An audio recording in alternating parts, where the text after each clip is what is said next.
Lecture 28, in which we will study about the topic from the unit 4. The topics are zeolite process, ion exchange reagents, and the numerical based on the zeolite softening method.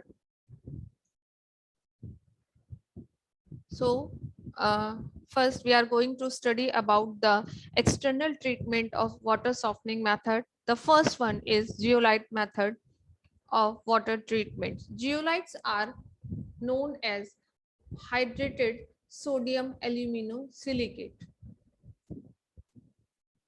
It's a formula of zeolite or sodium zeolite. They are also known as permutate. Why? Because permutate means boiling stones. They look like boiling stones. That's why zeolite method, also known as permutate method.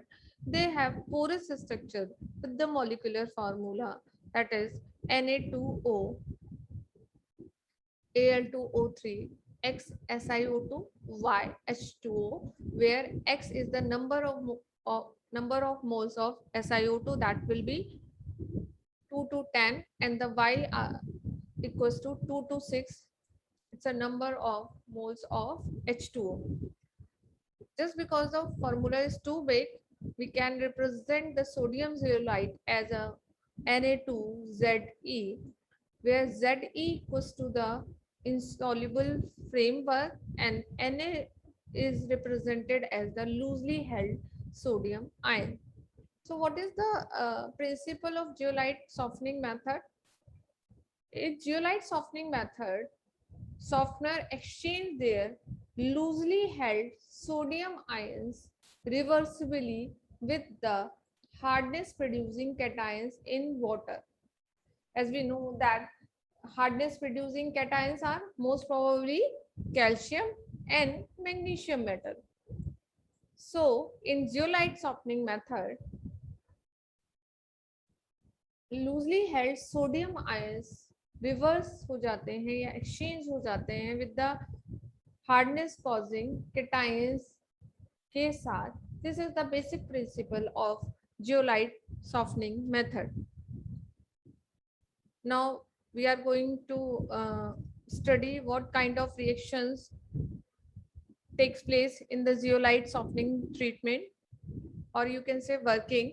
It involves two steps. The first one is soft water softening, in which calcium and magnesium ion containing hard water is passed through a bed of zeolite.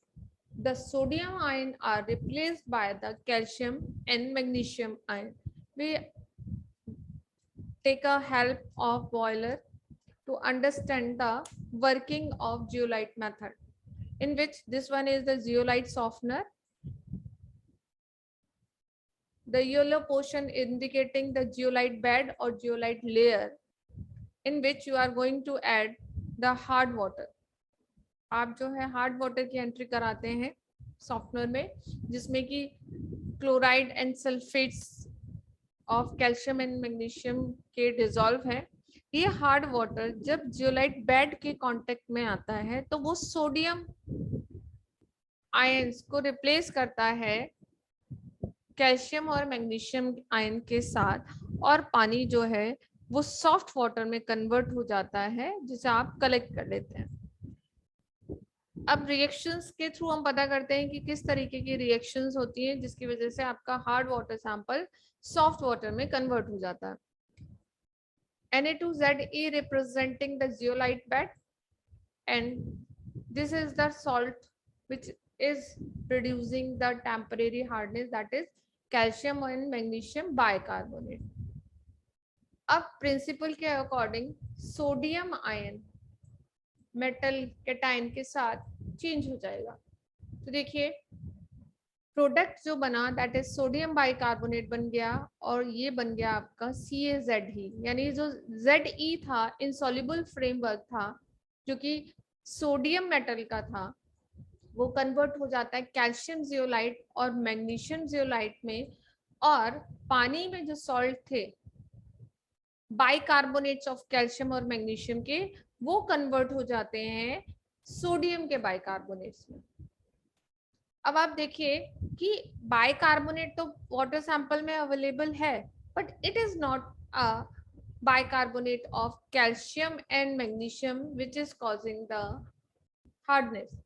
So there are presence of salts in the water sample, but these salts are not responsible for the hardness. Let's take the permanent salts. अब ये permanent salts हैं जो permanent hardness causing salts हैं। जब ऐसा water sample जिसमें सिर्फ permanent hardness produce करने वाले सॉल्ट्स मिले हुए हैं, इनको जब सोडियम जियोलाइट के साथ ट्रीट किया जाता है तो फिर से कैटायन एक्सचेंज रिएक्शंस होती है अकॉर्डिंग टू द प्रिंसिपल, और जो सल्फेट है, जो कि कैल्शियम सल्फेट है, वो सोडियम सल्फेट में कन्वर्ट हो जाता है, और आपका जो जियोलाइट था जो कि कैपेबल था आयन एक्सचेंज के लिए, कैटायन एक्सचेंज के लिए, वो अब कैल्शियम और मैग्नीशियम जियोलाइट में कन्वर्ट हो गया। अब जब सारा का सारा जितने नंबर ऑफ मोल्स Na2Ze और सोडियम जियोलाइट प्रेजेंट हैं, जब सारे सोडियम जियोलाइट कैल्शियम और मैग्नीशियम जियोलाइट में कन्वर्ट हो जाते हैं, the term is known as exhausted softener. The second step is regeneration. So let's have a look in which ये आपका रेजिन बीड्स है जो कि सॉफ्टनिंग में काम कर रही है। ये कैल्शियम के कैटायंस हैं, कैल्शियम और मैग्नीशियम, जो कि सॉल्ट हार्डनेस प्रोड्यूस करते हैं। ये रेजिन बीड्स या के साथ कांटेक्ट में आते हैं, यानी कि इसमें क्या प्रेजेंट है, सोडियम मेटल प्रेजेंट है। अब ये सोडियम मेटल और कैल्शियम, तो सोडियम रिप्लेस हो जाता है, सोडियम आयंस बाहर निकल जाते हैं, और ये कैल्शियम आयन जियोलाइट के साथ रिएक्शन करके कैल्शियम और मैग्नीशियम के जियोलाइट में कन्वर्ट हो जाता है। Next step is regeneration step, in which all sodium ions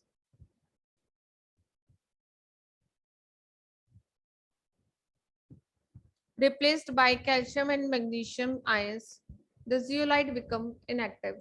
क्योंकि अब जितना भी सोडियम जियोलाइट और मैग्नीशियम था वो कैल्शियम और मैग्नीशियम जियोलाइट में कन्वर्ट हो गया। It becomes inactive. You have to recharge or regenerate the zeolite softener. Then the zeolite softener needs to be regenerated.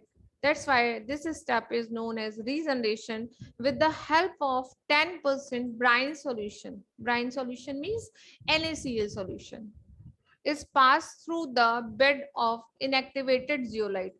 अब ये inactivated zeolite softener था जो कि कैल्शियम जियोलाइट था और मैग्नीशियम जियोलाइट था। इसमें आपने जब ब्राइन सॉल्यूशन की रिएक्शन कराई या ब्राइन सॉल्यूशन को पास ऑन किया तो सोडियम जियोलाइट में वो कन्वर्ट हो गया और ये सॉल्ट वाटर के साथ एलिमिनेट हो गया। तो अब आपका जो सॉफ्टनर था जो कि एग्जॉस्टेड फॉर्म में कन्वर्ट हो गया था, जिसे कि आप कैल्शियम और मैग्नीशियम जियोलाइट के नाम से जानते हैं, वो अब रीजनरेट हो गया with the help of brine solution और सोडियम जियोलाइट में कन्वर्जन हो जाता है। ये रहा आपका, ये फिर से रेजिन बेड है, ये एग्जॉस्टेड रेजिन बेड है। ये देखिए आपने यहाँ पे कैल्शियम आयंस ने इन बेड्स के साथ रिएक्शन कर लिया है या इन मॉलिक्यूल्स और पार्टिकल्स के साथ। अब आप जब रीजनरेट करा रहे हैं तो sodium cations in calcium cations को फिर से रिप्लेस कर देंगे। कैल्शियम कैटायंस जो हैं वो सॉफ्टनर से रिमूव हो जाएंगे और जो आपका रेजिन बेड था यानी कि जो कैल्शियम जियोलाइट और मैग्नीशियम जियोलाइट था वापस से सोडियम जियोलाइट में कन्वर्ट हो जाता है।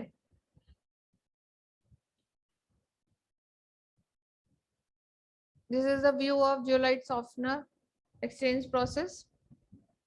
Advantages: about only 10 ppm residual hardness is left. अगर आप इस मेथड को यूटिलाइज करते हैं, अप्रोक्सीमेट 10 ppm हार्डनेस ही एज ए रेजिड्यू फॉर्म में वाटर सैंपल में बची रह सकती है, इससे ज्यादा नहीं।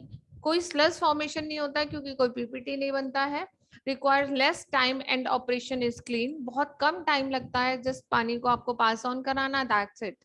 रिएक्शन होती है और पानी जो है वो सॉफ्ट वाटर में कन्वर्ट हो जाता है। ऑटोमेटिक प्रोसेस है, there is no need of mechanical processing. Equipment is compact, छोटा सा इक्विपमेंट होता है जिसको कि कम मेंटेनेंस और ऑपरेशन की रिक्वायरमेंट होती है और इस जिसका की ऑपरेशन इजिली हो जाता है। What is the disadvantages of the zeolite softening method? This method replaces the cationic impurities only. Anions फिर भी पानी में बचे रह जाते हैं। ट्रीटेड वाटर कंटेन्स मोर सोडियम सॉल्ट्स। अब आप देख रहे हैं जितनी भी हमारी रिएक्शंस हुई हैं, आप सॉफ्टनिंग मेथड में आप देखिए sodium bicarbonate, sodium sulphate, sodium chloride, बहुत ज्यादा कंसंट्रेशन हो जाता है सोडियम के सॉल्ट्स का जिस पानी को आप ट्रीट करते हैं सॉफ्टनिंग मेथड में।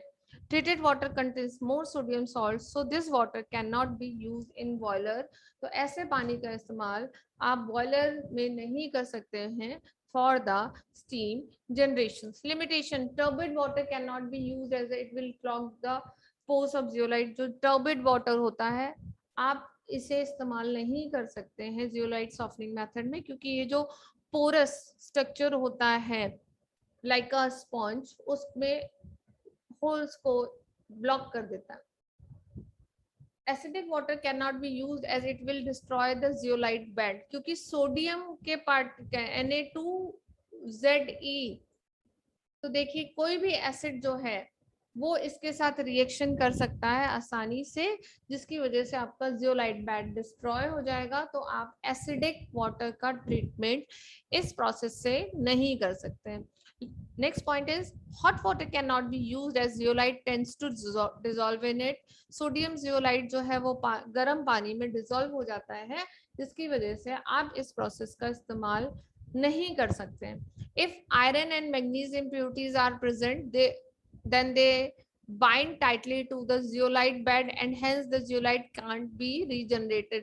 In case पानी में आयरन और मैग्नीज की भी इम्प्यूरिटीज हैं, तो पानी को जब आप रीजनरेट करने जाएंगे तो रीजनरेशन प्रोसेस में जो है वो आसानी से नहीं होगा और बहुत ज्यादा कॉम्प्लिकेटेड आपका जियोलाइट कन्वर्ट हो जाएगा आयरन जियोलाइट और मैग्नीज जियोलाइट का, जिसे आप रिचार्ज नहीं कर सकते। So these are the limitations of zeolite softening method.